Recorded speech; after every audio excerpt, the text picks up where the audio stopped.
AP అంటేనే special, ఇక ఆంధ్రప్రదేశ్ రాజకీయాలు అంటే ఇంకా స్పెషల్. ఒక్కొక్క పార్టీ ఒక్కొక్క రకంగా ఆలోచిస్తాయి. మిగిలిన ఏ రాష్ట్రంలో లేని రాజకీయాలు ఇక్కడ నడుస్తూ ఉంటాయి.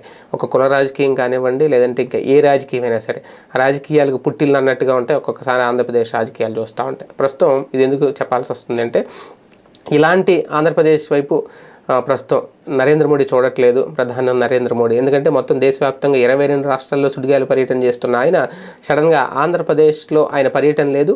ముందు షెడ్యూల్ ప్రకారం విశాఖలో ఆయన పర్యటన ఉంటుందనుకుంటే పిఎంఓ షెడ్యూల్లోంచి ఆంధ్రప్రదేశ్ని డిలీట్ చేసేశారు. కారణం ఏంటి అంటే ఎవరికి అంతు చెక్కడం లేదు. అయితే దీని మీద రకరకాల, వాస్తవానికి ఈ నెల 3వ తేదీ నుంచి ఆయన రాష్ట్రాల్లో పర్యటిస్తున్నారు. ఈ షెడ్యూల్ అంటే దేశవ్యాప్తంగా ఒక రకంగా ఎన్నికల షెడ్యూల్ వచ్చేలోపు మొత్తం 22 రాష్ట్రాల్లో ఆయన ప్రచారం చేయాలి అనేది ఒక లక్ష్యంగా పెట్టుకున్నారు. అందులో తెలంగాణ ఉంది. తెలంగాణలో 2 రోజులు ఆయన పర్యటన కూడా 2 సార్లు చేసేశారు.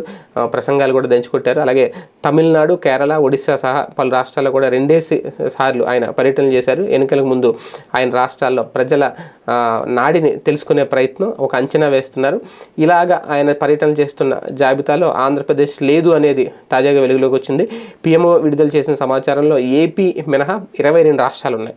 సో ఒక రకంగా ప్రధానమంత్రి ఏపీ మీద దృష్టి పెట్టడం లేదా, ఒక రకంగా ఇది ప్రీ షెడ్యూల్, అంటే ఇది ప్రీ షెడ్యూల్ కాబట్టి ముందు కావడంతో ఒక రకరకాల వాదనలు అయితే వినిపిస్తున్నాయి. ఆంధ్రప్రదేశ్ బీజేపీ సిద్ధంగా లేదనో, సభను పెట్టడానికి ఇంకా రెడీగా లేదనో, ప్రిపేర్డ్గా లేదనో రకరకాల ప్రచారాలు జరుగుతున్నాయి. లేదు, ఓ పక్క పొత్తు విషయంలో ఇంకా తేలలేదు. రేపొద్దున టీడీపీ జనసేనతో కలిసి బీజేపీ పొత్తు పెట్టుకుంటే కనుక ఆ తర్వాత మోడీని పిలుద్దాం ఒకే వేదిక మీద. అందుకే ఇప్పుడైతే ఆ షెడ్యూల్ని డిలీట్ చేసేశారు. తర్వాత మళ్ళీ యాడ్ చేసే అవకాశం ఉంటుంది అనేది రకరకాల ప్రచారాలు అయితే జరుగుతున్నాయి. అసలు వాస్తవం ఏంటనే తెలియాలి.